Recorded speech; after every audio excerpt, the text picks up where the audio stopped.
हाँ, एक positional approach रखना बेहतर रणनीति होगी। 14,700 का स्टॉप लॉस रख के लॉन्ग जाना होगा। टारगेट होगा करीबन 15,500, 15,500। ओके, डिक्सन टेक ये हो गई कल। उसके बाद प्रशांत जी के पिक। धर्मेश जी भी जुड़े हमारे साथ, एक बार एक फंडामेंटल आइडिया के लिए उनसे बात करते हैं। धर्मेश जी, गुड मॉर्निंग। बताइए क्या पिक कर रहे हैं इस मार्केट में आप?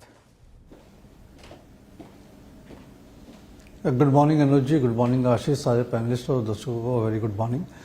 देखिए अनुज जी, ये पूरे मार्केट में पिछले 6-8 महीने में आप देखें तो बैंकिंग सेक्टर ने रिलेटिव आउट परफॉर्मेंस किया है। वहीं पर मुझे स्ट्रेंथ दिख रही है। एडवांसेस के जो नंबर आए हैं, बिजनेस अपडेट, वो भी काफ़ी स्ट्रांग रहे थे। पब्लिक सेक्टर बैंक मुझे थोड़ा बेहतर लग रहा है प्राइवेट सेक्टर बैंक के अगर कंपेरिजन में आप देखें। वहाँ पर जो फेवरेट पिक है वो है बैंक ऑफ इंडिया।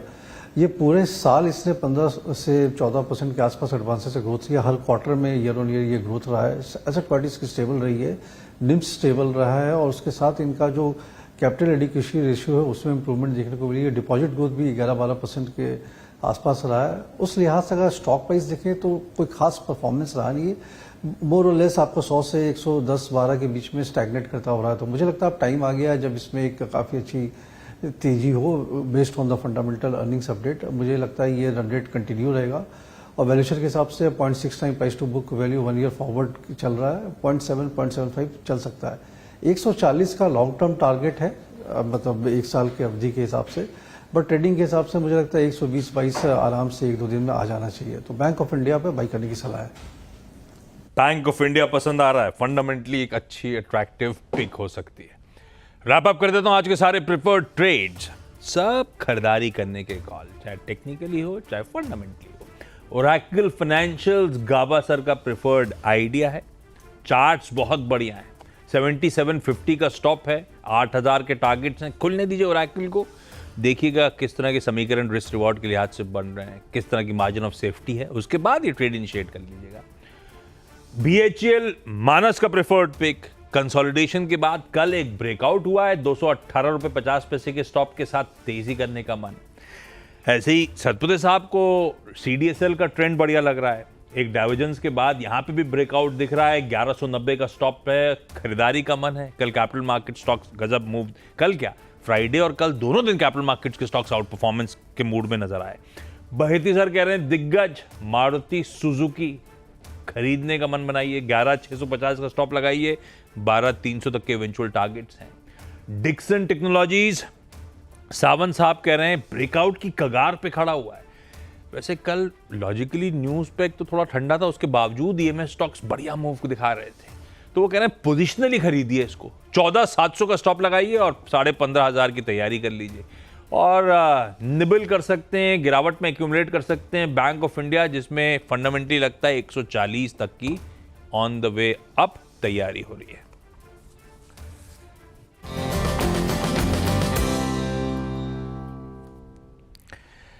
चलिए भाई, वीरू के पास चला जाए और जाना जाए वायदा बाजार में क्या समीकरण बैठ रहा है।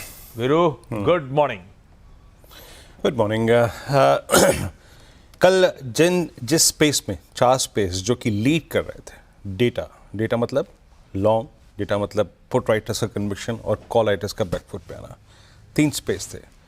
रियलिटी, ऑटो और मेटल सबसे ऊपर, क्लियरली बाकी सब स्पेस से ऊपर पायदान पे थे। और उसके बाद कैपिटल गुड्स जिसने लॉन्ग विटनेस किया। फिर फाइनेंस में, पावर में, टेक्नोलॉजी में भी कुछ एडिशन हुआ। उसके बाद जो थिन एडिशन थे लॉन्ग्स में, उसमें सीमेंट था, केमिकल्स था, टेक्सटाइल और ये स्पेस। न्यू एज में इंडेक्स में, निफ्टी बैंक में और बैंकिंग स्पेस में और एफएमसीजी, ये वो स्पेस था जिसने कल शॉर्ट कवरिंग देखी। तो ये थे इंडेक्स और सेक्टर इंडेक्सेस का हाल। बाकी शॉर्ट कवर जिसमें था वो थे HFCL, सोना कॉमस्टार, भारत फौज, Balkrishna industries, Prestige estates, ICICI general insurance, DLF, policy बाजार, BSE में कल अच्छी शॉर्ट कवरिंग थी। उसके बाद हिंडाल्को, REC और डिलीवरी। लॉन्ग कहाँ क्रिएट हुए? लॉन्ग में ऑटो में मदरसन सबसे ऊपर था और उसके बाद रियल एस्टेट में Lodha, power finance corporation, Titagarh wagon, INOX wind और इंडियन होटल्स में काफ़ी सब्सटेंशियल लॉन्ग क्रिएट हुए हैं कल के सेशन में। और मेटल्स में हिंदुस्तान जिंक, ये कैपिटल मार्केट्स वाले थीम में CDSL, NBFCs में श्रीराम फाइनेंस, KE, ओबराय और एक LIC हाउसिंग फाइनेंस, एनबीएफसीज में कल काफी अच्छा खासा लॉन्ग क्रिएट हुआ है। आशीष। जेंसॉल सेकेंड डे रनिंग आज इसमें 10% का सर्किट, एक बार स्टॉक दिखाइए जरा, ध्यान रखिएगा। कल भी ये स्टॉक लोअर सर्किट पे था, कल शायद 20% का सर्किट था, आज 10% का सर्किट इस स्टॉक में। बहुत सीरियस लेवल के फ्रॉड के एलिगेशंस आपको दिखाई पड़ रहे हैं इकरा की क्रेडिट रेटिंग रिपोर्ट में। कंपनी जो है पूरी तरीके से आगे जाके डिफॉल्ट कर सकती है।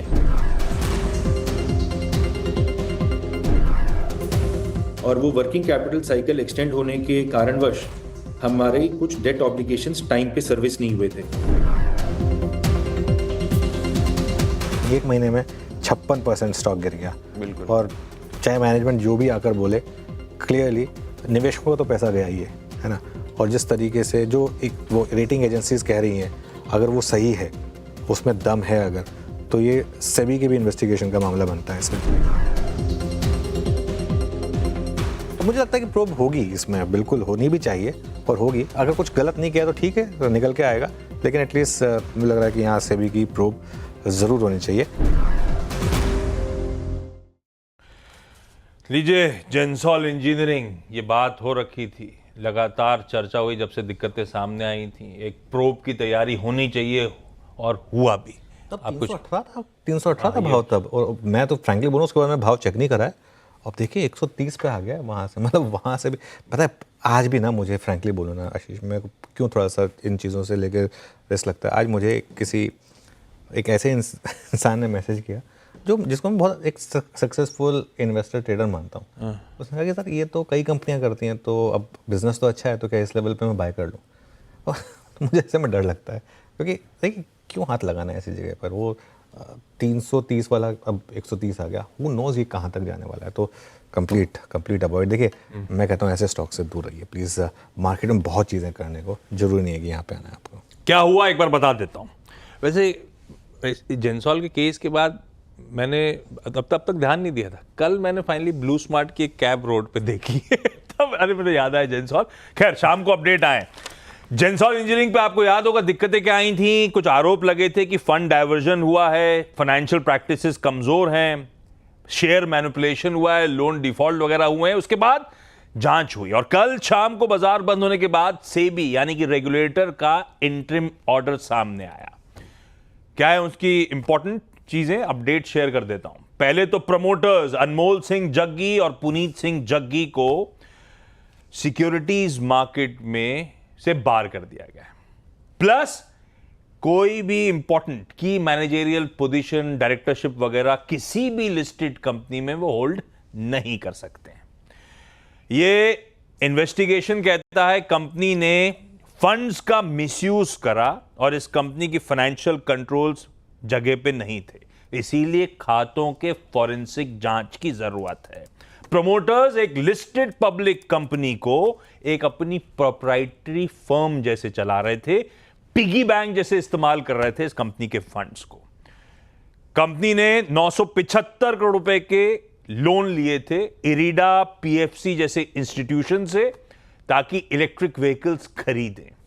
उनमें से सिर्फ एक पोर्शन ही गया इलेक्ट्रिक व्हीकल्स की खरीद के लिए, बाकी पैसा उसके लिए इस्तेमाल नहीं करा गया। यह कंपनी क्रेडिट रेटिंग एजेंसीज को फेक डॉक्यूमेंट सबमिट कर रही थी, यह दिखाते हुए कि हम टाइमली रीपेमेंट कर रहे हैं लोन्स का, जबकि रीपेमेंट्स हो नहीं रहे थे, और वगैरह वगैरह। लंबा ये जांच का इंटरिम ऑर्डर सामने आया है। मैं सिर्फ इंपॉर्टेंट स्निपेट्स आपके साथ शेयर कर रहा हूं। एक चीज और, बीच में वो स्प्लिट की बात करी गई थी, एक स्टॉक को 10 में विभाजित कर देंगे। ये रिपोर्ट कहती है ये दरअसल कदम उठाए जा रहे हैं और रिटेल इन्वेस्टर्स को अट्रैक्ट करने के लिए, इसलिए इस पे फॉर द टाइम बीइंग इस पर रोक लगा दी गई है। स्प्लिट अभी नहीं होगा। मार्केट ने अपने आप स्प्लिट कर दिया। मार्केट ने पहुंचाई दिया, मार्केट ने अपने आप स्प्लिट कर दिया। 500 वाला शेयर 130 अपने आप हो गया।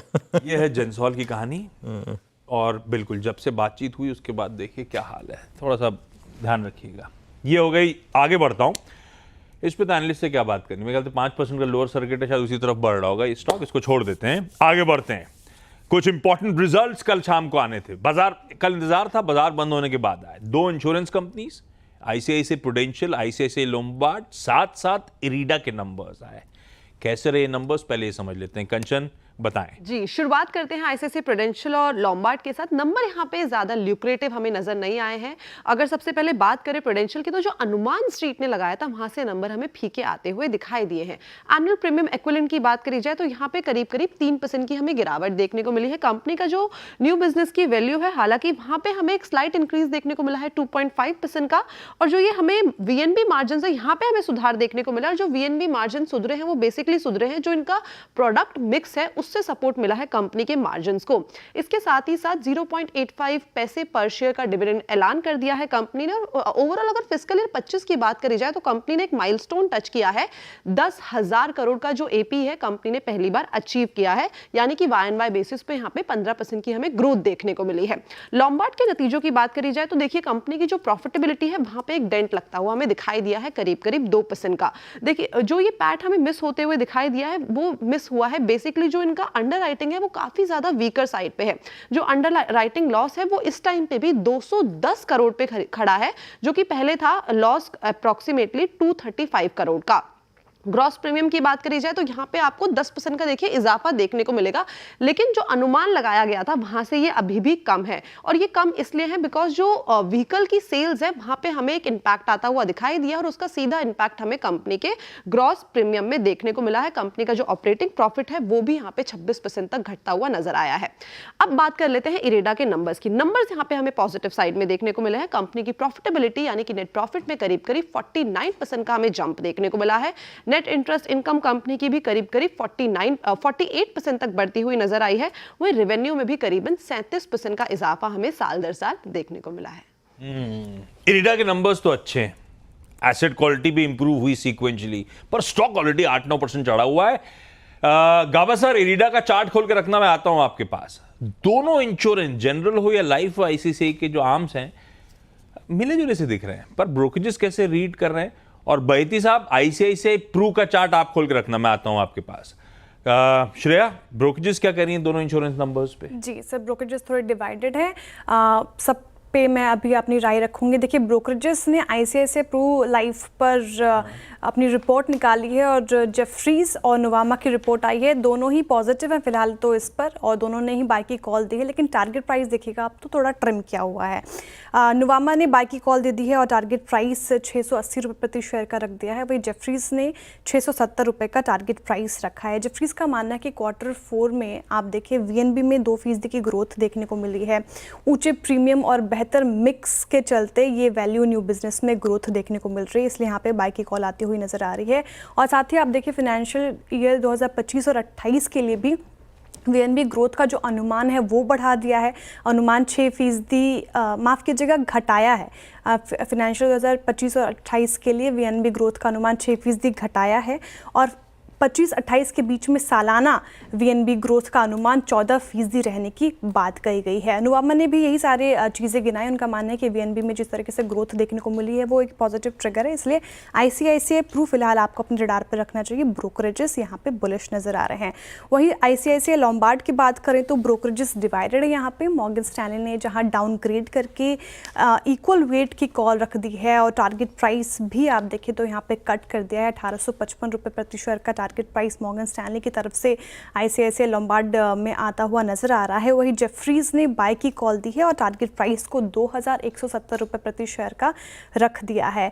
मॉर्गन स्टैनली जो अंडर वेट हैं उनका मानना है कि कमज़ोर अंडर राइटिंग और इन्वेस्टमेंट इनकम के चलते पैट मिस हुआ है। प्रॉफिट आफ्टर टैक्स में हमें अनुमान से कम यहाँ पे नंबर आते हुए दिखे हैं। साथ ही आप देखें उनका मानना है कि फाइनेंशियल ईयर 2026 में ये और परसिस्ट कर सकता है क्योंकि टॉप लाइन ग्रोथ वीक रह सकती है, लोअर इन्वेस्टमेंट इनकम है, साथ ही अर्निंग्स ग्रोथ को भी वहाँ पे उन्होंने डगमगाती हुई स्थिति में बताया है। लेकिन जेफरीज जो कि बाई की उन्होंने कॉल दी है, बातें उतनी अच्छी की नहीं है। उनका मानना है कि जिस तरीके से पीएसयूज में आप देखें कंपटीशन बढ़ता जा रहा है वो एक नेगेटिव ट्रिगर है इस कंपनी के लिए जो कि आगे भी परसिस्ट कर सकता है। साथ ही उनका मानना है कि प्रॉफिट में आप देखें तो वहाँ पे साल दर साल के हिसाब से 2% की कमजोरी देखने को मिल रही है जो कि एक नेगेटिव ट्रिगर है। तो फिलहाल बाई की कॉल, लेकिन बातें कुछ पॉजिटिव नहीं। आईसीआईसीआई दोनों ठीक है। आईसीआईसीआई लॉम्बार्ड अच्छे नंबर्स, लेकिन कल 6-7% स्टॉक ऑलरेडी चल गया है। आईसीआईसीआई प्रूडेंशियल मिले जुले नंबर्स होंगे, लेकिन highlight value of new business margin जो कंचन एक्सप्लेन कर रही थी, एक्सपेक्टेशन से अच्छे बड़े हैं। देखते हैं बाजार कैसे लेता है, लेकिन चार्ट्स के समीकरण, बहेती साहब तेजी करोगे आईसीआईसी प्रू में? आशीष से स्टॉक कंसोलिडेट कर रहा है 20 डेमा के आसपास में, और हमें लग रहा है कि 575 एक अहम सपोर्ट, एक अहम रेजिस्टेंस जोन है। अगर उसके ऊपर निकलता है तो इसमें जरूर तेजी करने की सलाह रहेगी। जो स्टॉप लॉस इसमें मेंटेन करना है, वो कल का क्लोज 567 के पास लगाना है। तो 575 के ऊपर खरीदारी की सलाह है 600 तक के टारगेट्स के लिए। ओके गाबा सर, इरीडा नंबर्स अच्छे, लेकिन समझ में नहीं आ रहा कल जो 8% तेजी आ गई उसके ऊपर और दमखम दिखा पाएगा, या ऑलरेडी नंबर्स के एंटीसिपेशन में तेजी आ गई, आज मामला ठंडा पड़ जाएगा? आप होते तो तेजी करते यहां से या नहीं करते? मैं करता तेजी, बिल्कुल। 168 पर ट्रेड कर रहा है इरीडा, नियर टर्म टारगेट करीब 177 का, मेरे ख्याल से वो पार कर लेता है। वैसे ही चार्ट जैसे ओएफएसएस का ही है, स्टॉप लगाना पड़ेगा सिर्फ, वो तो अपने आप को लगाना चाहिए 165 का। ज्यादा में क्या होगा, स्टॉप ही ट्रिगर होगा और कुछ तो नहीं होगा ना, इसलिए ले सकते हैं बाय मोड पर। एंटिसिपेट ना करेंगे, फोरकास्ट ना करेंगे, लेकिन ट्रेड करेंगे जरूर इरीडा।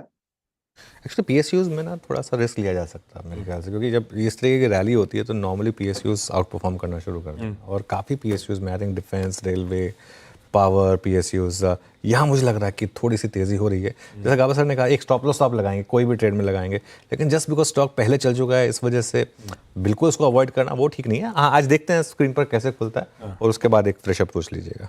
ठीक बात, ये हो गए इंपॉर्टेंट रिजल्ट जो कल आए थे उनकी बात। सबसे इंपॉर्टेंट खबर जो बाजार बंद होने के बाद आई, जिसका बेसब्री से इंतजार था, इंडसइंड बैंक देर से ही आई लेकिन दिख तो ठीक रही है। कंचन, इंडसइंड बैंक ने क्या रिपोर्ट करा है, क्या कह रहे हैं एक्सटर्नल ऑडिटर्स इनके? जी, जो बेसिकली डेरिवेटिव डील में गड़बड़ी की बात की गई थी, उसके लिए कंपनी ने एक्सटर्नल एजेंसी को अपॉइंट किया था, जिनकी अब रिपोर्ट सामने आ गई है। उन्होंने अपनी रिपोर्ट में कहा है कि अप्रॉक्सीमेटली 1979 करोड़ का जो नुकसान है वो कंपनी को हो सकता है, यानी कि जो इनकी नेट वर्थ है वहां पे हमें 2.27% का जो असर है वो पड़ता हुआ दिखाई देगा, और ये रिफ्लेक्ट होगा फिस्कल ईयर 25 की जो इनकी फाइनेंशियल स्टेटमेंट है वहां पे। देखिए, जब पहले इंटरनल रिव्यू किया गया था वहां पे ये अनुमान लगाया गया था जो ये इंपैक्ट है ये बड़ा होगा, यानी कि 2.27 से बड़ा होगा, 2.35% के अप्रॉक्सीमेटली अनुमान लगाया गया था। यानी कि जो अनुमान था वहां से तो जो इंपैक्ट है वो हमें थोड़ा सा लोअर साइड में देखने को मिल रहा है। उसके बाद कंपनी ने बोला है कि अपने इंटरनल कंट्रोल्स को और मजबूत करने के लिए अब कंपनी फोकस्ड है। इंडसइंड बैंक की चार्ट मानस आप खोल के रखना, मैं आता हूं आपके पास, लेकिन रिलीफ होगा, वेलकम रिलीफ होगा। जो मैनेजमेंट ने इंटरनली असेस करके बताया था, इतना खामियाजा शायद हो सकता है। डर था एक्सटर्नल ऑडिटर जब अपॉइंट होंगे तो पता नहीं कितनी और दिक्कतें बढ़ सकती हैं। वहीं तक उनका भी मोटा मोटी आंकलन है, इतनी ही दिक्कतें हैं डेरिवेटिव्स पोर्टफोलियो में। श्रेया, लेकिन ब्रोकरेजेस कैसे रीड कर रही हैं इस अपडेट को? देखिए, ब्रोकरेजेस आशीष जो इसमें भी डिवाइडेड है। मॉर्गन स्टैनली और मैक्वेरी ने रिपोर्ट निकाली है। मॉर्गन स्टैनली इक्वल वेट उन्होंने कॉल दी है। टारगेट प्राइस की बात करें तो 755 रुपये प्रति शेयर का टारगेट प्राइस रख दिया है। वहीं मैक्वेरी आउट परफॉर्म की कॉल दी है उन्होंने, और टारगेट प्राइस की बात करें तो 1210 रुपये प्रति शेयर का टारगेट प्राइस मैक्वेरी की तरफ से आता हुआ नजर आ रहा है। काफ़ी बुलिश है मैक्वेरी। उनका मानना है कि देखिए, हाँ, डेरिवेटिव में जो इम्पैक्ट है वो 2.27% का नेटवर्थ पे इम्पैक्ट पड़ सकता है, लेकिन इंटरनल रिव्यू जो हमने देखा था, अब एक्सटर्नल रिव्यू जो आया है वो कम आया है, तो ये एक पॉजिटिव ट्रिगर है। साथ ही नियर टर्म में इसका इम्पैक्ट उतना देखने को नहीं मिलेगा, मैक्वेरी का मानना है। और उनका मानना है कि मैनेजमेंट जो जिस तरीके से पहले बयान दे रही थी, अब लगता है कि उतना इम्पैक्ट इस पर्टिकुलर काउंटर पे पड़ता हुआ नज़र नहीं आएगा, इसलिए वो आउट परफॉर्म की कॉल दे रहे हैं। मॉर्गन स्टैनली वहीं कह रहे हैं कि एक्सटर्नल एजेंसी ने कंफर्म किया कि लॉस तो हुआ है डेरिवेटिव सेगमेंट में, लेकिन ये जो मैनेजमेंट ने अपनी राय रखी थी, अनुमान रखा था, उसी के मुताबिक आया है। अब क्लोजली ट्रैक करेंगे मॉर्गन स्टैनली की कॉम्प्रिहेंसिव ऑडिट रिपोर्ट में किस तरीके से चीज़ें और सामने आएंगी, उसको क्लोजली ट्रैक करेंगे। साथ ही फाइनेंशियल ईयर क्वार्टर 4 में 2025 के अर्निंग्स पर फोकस रहेगा। ट्रेंड्स क्या निकल के आ रहे हैं, आउटलुक क्या होगी, मार्जिन्स ग्रोथ को लेकर, एसेट क्वालिटी को लेकर, इस पर अब खासी नज़र बनी रहेगी। बिल्कुल।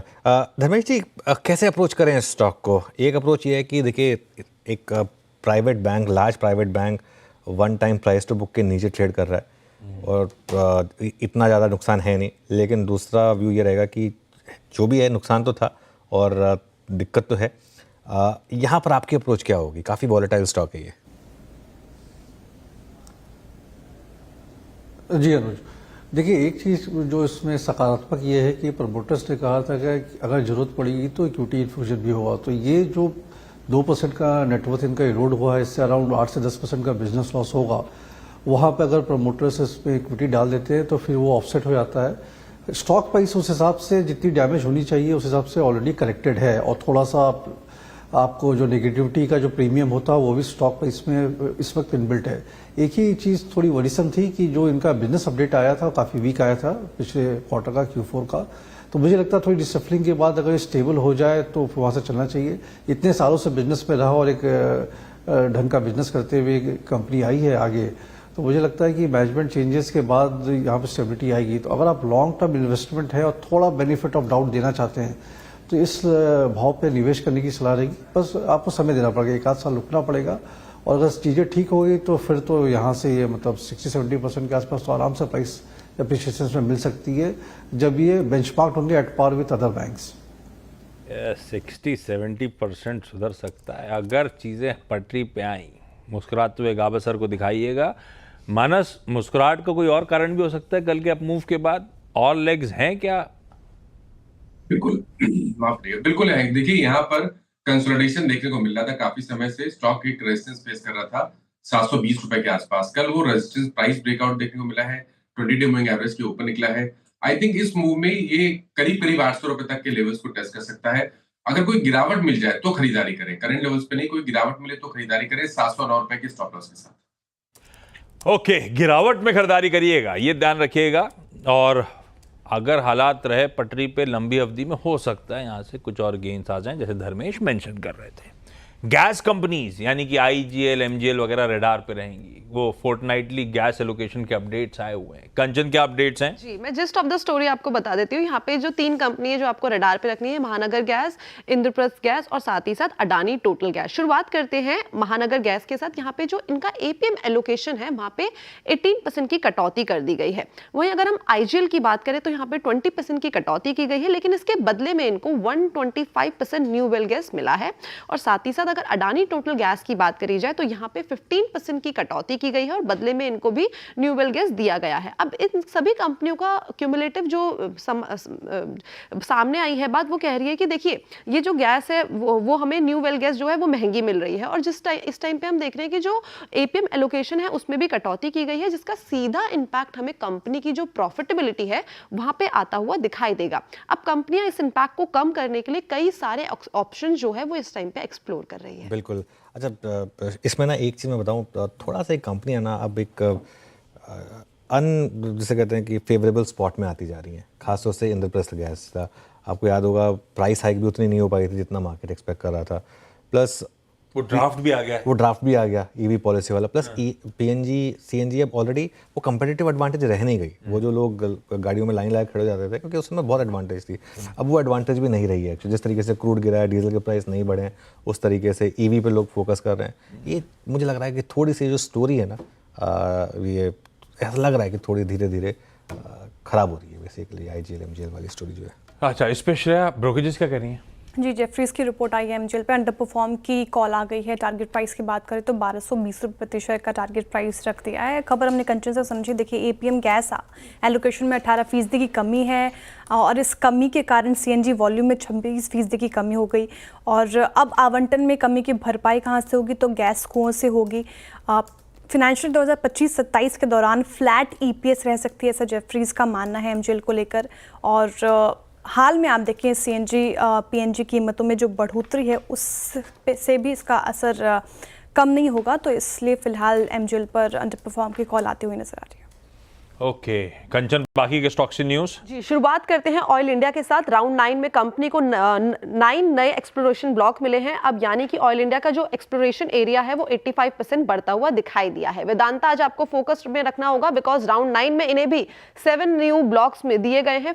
जो 4 ब्लॉक्स हैं वो ऑनशोर है और 3 जो ब्लॉक्स हैं वो शैलो वाटर में दिए गए हैं। NHPC आज आपके रडार पे। प्रभाती सेकेंड हाइड्रोजन प्रोजेक्ट है जो इनका हिमाचल प्रदेश में यूनिट 3 में कमर्शियल जो ऑपरेशन है उसकी शुरुआत कर दी है। 1 अप्रैल को यूनिट 1, 2 और 3 की ऑलरेडी ऑपरेशनल जो है वो हो चुके हैं। पीबी फिनटेक यानी कि पॉलिसी बाजार रडार पे इनकी जो सब्सिडरी कंपनी है पीबी पे को आरबीआई से ऑनलाइन पेमेंट एग्रीगेटर बनने की जो इन प्रिंसिपल मंजूरी है वो मिल गई है। ये कंपनी अब एनबीएफसी पीए के तौर पर रजिस्ट्रेशन के लिए तैयारी कर रही है।